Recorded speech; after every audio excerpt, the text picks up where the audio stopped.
Hello and welcome back to my channel. It's going to be a quick video today.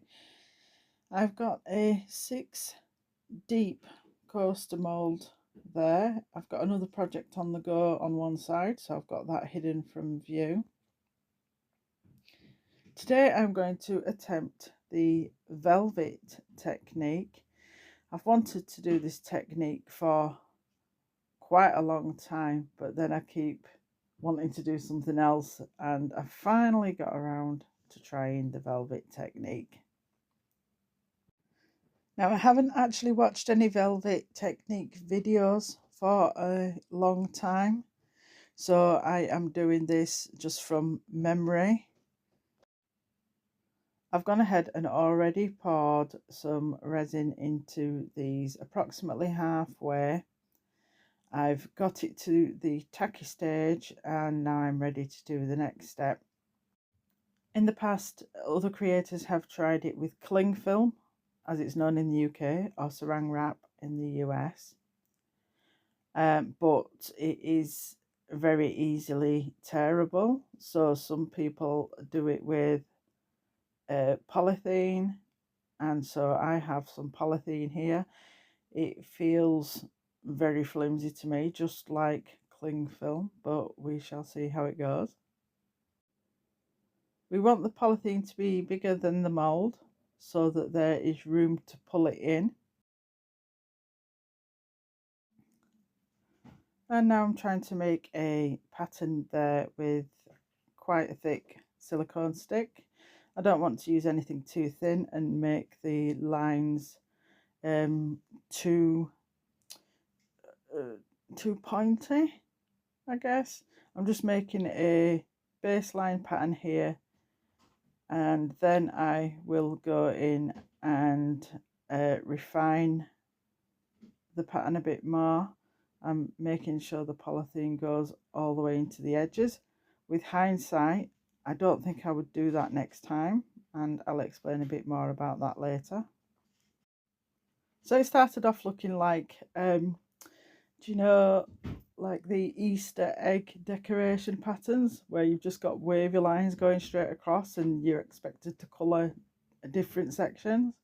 So with my finger, I was going through and making some more lines to join one line to another.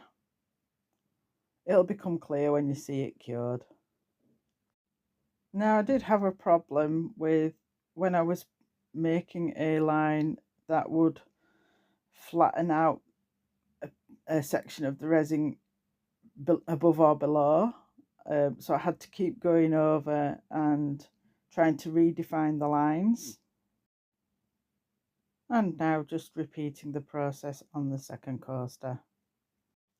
As always, I will try and link all of the products that I use in the description. I did buy this mould quite a long time ago, purely for doing this technique, because as you can see, you could need quite a deep coaster to be able to do this technique. So I'm not 100% sure where I bought it from, but whether it was from Amazon or not, I will find an Amazon equivalent if I can. I'll try and find an Amazon equivalent and link that in the description. And whilst waiting for that to cure, I started a third project on the other side, so now I've got to be very careful to not expose those by accident. And you can see here that this polythene is coming out quite easily. There were a couple of spots, but it didn't tear. It just needed an extra bit of a tug, but it still came out clean. Now, for the purposes of this video, because I could only use 2 moulds because I knew I was going to use the other 4, rather than do 2 different colours, I decided to use the same colour, but I'm going to do a black background versus white background comparison. So I'm using my Let's Resin Chrome powders, and I pick out, I just had to double check which colour I used. It was the rose red. The red from that set is reserved only for when I need a really red project, because that is gorgeous and so red. I'm not going to waste it on an experiment. So here you can see that I am just dry dusting it on, dry brushing it on. And I do have difficulty, it does seem to have trouble sticking to especially the flat parts and getting it into the indents. Well, not getting it in. When I go back over the indents with the brush, I was brushing it back out. And because I haven't watched a Velvet Technique video for quite a while, I can't remember whether you are supposed to do it while it is still sticky or not. So at some point during this process, I stopped the recording and I went and watched a video to confirm whether I'm supposed to put it on while still sticky or not. And the answer to that is no. I didn't think so, because you'd ruin your brush, but I thought I would best double check. Why is it not sticking very well? It looks like it's sticking okay on this video now that I'm watching it back, but in real life it wasn't.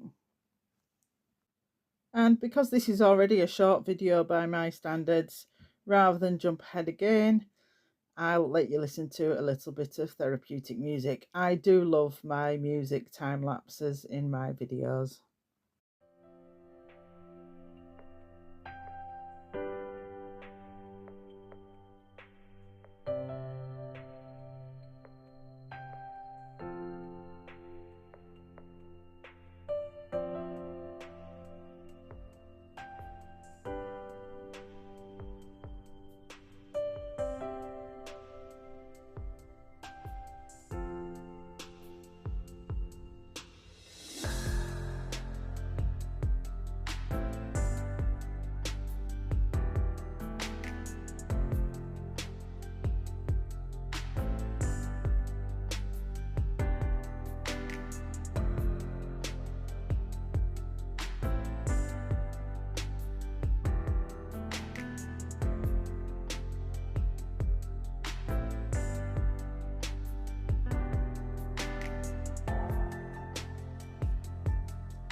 Actually, this is the point where you can see that it's not giving full coverage.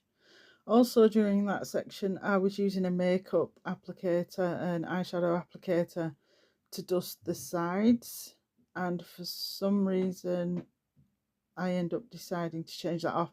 I remember the reason now. Because I've got jaggedy edges, it wasn't looking evenly covered on the sides anyway. I think you'll see that more later. And on this one, you can see more clearly, for some reason it is really not sticking on this one. Right, okay, so I have remembered that on the first one it wasn't sticking with dry brushing, so I started using I put the mica in alcohol and rebrushed it with alcohol, and then I tried again with just dry brushing on the bottom one. This clearly wasn't working, so I went back to putting mica in alcohol and rebrushed that one as well. Once the alcohol evaporates, leaving only the colour behind, it gives the better coverage, as you can see on the top one. If you're liking this video, please give me a thumbs up, leave me a comment. If you haven't subscribed already, please do so. And if you have the ability and you feel like I've earned it, I would be grateful for even the smallest donation through Buy Me a Coffee.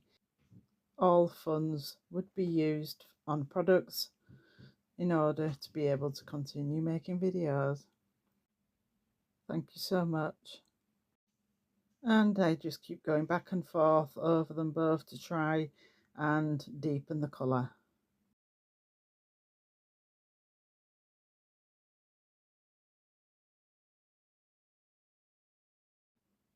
Alright, the first layers have cured now, and I've taken you down to look at the sides. You see how they are jaggedy? When I was trying to put colour around the sides, it was leaving gaps. There was little bits of the jaggedy edges peeling away, and I couldn't get powder into all the gaps, so it just looked even more messy. And now I have mixed up some more resin and coloured some with the black pigment and a black paste and some with a white paste. I had also created some bubbles when I was pushing down the polythene. So there are some holes throughout the coasters, and I'm just pouring slowly. I've got this sped up, so I'm pouring a lot slower than this in real life, trying to get the resin to flow into the bubble areas, into the holes.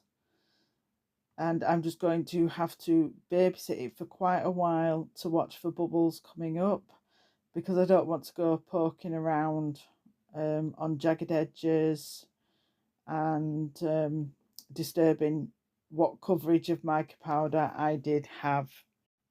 And let's have a few more moments of music.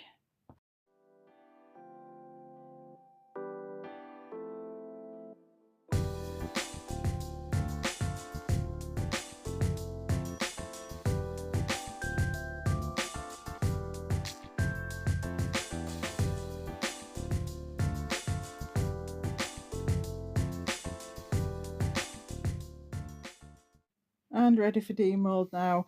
I had to pour an extra very thin layer of resin on each of them because the powders had floated up onto the back, which didn't look horrible, but I just wanted a nice clean crisp backing as well, and having to be extremely careful so as to not disturb the tray covering the other project.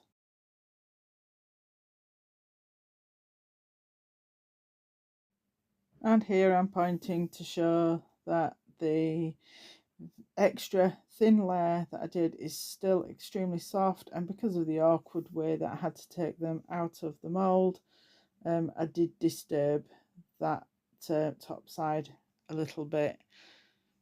And here we go for the reveal. And because this is a voiceover, you haven't got my real-time reaction. Wow, I was really happy with that. That is the black background, obviously, and I just love it.